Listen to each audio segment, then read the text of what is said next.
ఇట్లా అయిన తర్వాత ఇప్పుడు ఏం చేయొచ్చు, ఈ పాన్ అయితే దొరుకుతుంది, ఈ పాన్ అయితే తీయచ్చు. బట్ ఆ పాన్ తీస్తే ఏమవుతుందంటే, ఇలా వేసాడు అనుకోండి క్వీన్ని, అప్పుడు ఏం చేస్తాం మనం, ఇది కాపాడుకోవడానికి ఎయిదర్ అది తీయాలి, అక్కడి నుంచి ఎక్కడో పెట్టాలి, ఈ నైట్ అప్పుడు ఇక్కడ వెనక్కైనా రావాలి, ఇటైనా వేరే దగ్గరకు పోవాలి, అది ఈ నైట్ కాపాడుకోవాలి అంటే, లేదంటే ఈ పాన్ అనేది ఇలా పుష్ అయినా చేయాలి. అది వాడు ఇలా తీసిస్తే మనం ఇలా తీయాలి,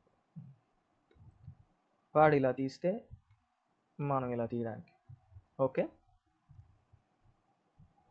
అదొక పద్ధతి. కానీ దీంతో ఏమవుతుందంటే ఇప్పుడు సో ఫస్ట్ ఏంటనుకున్నాం, నైట్ అయినా తీయాలనుకున్నాం.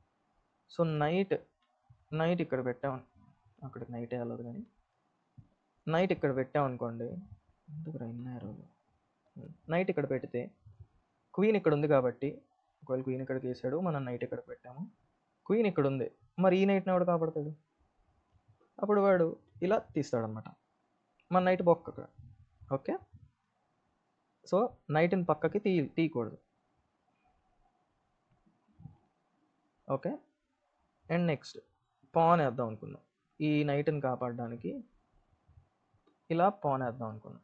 ఓకే, ఇక్కడ క్వీన్ ఉంది, అప్పుడు వాడేం చేయగలడు, వాడు కూడా పాన్ ఇలా తోసాడు అనుకోండి, అప్పుడు ఈ పాన్ దీన్ని తినేస్తుంది కదా నైట్ని. అప్పుడు ఏం చేయాలి, చచ్చినట్టు నైట్ తీయాలి, అప్పుడు మళ్ళీ ఇక్కడ పెట్టాలి, మళ్ళీ ఎక్కడో దగ్గర పెట్టాలి, ఇక్కడైనా పెట్టాలి,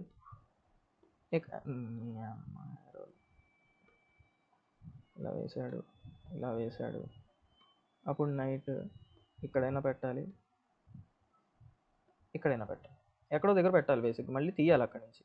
అప్పుడు క్వీన్ ఇక్కడ ఉంది, అప్పుడు మళ్ళీ సేమ్ ప్రాబ్లం, మళ్ళీ వాడు నైట్ని తీసేస్తాడు. అందుకే రన్అట్ అవ్వకూడదు ఇలాంటి వాటిల్లో.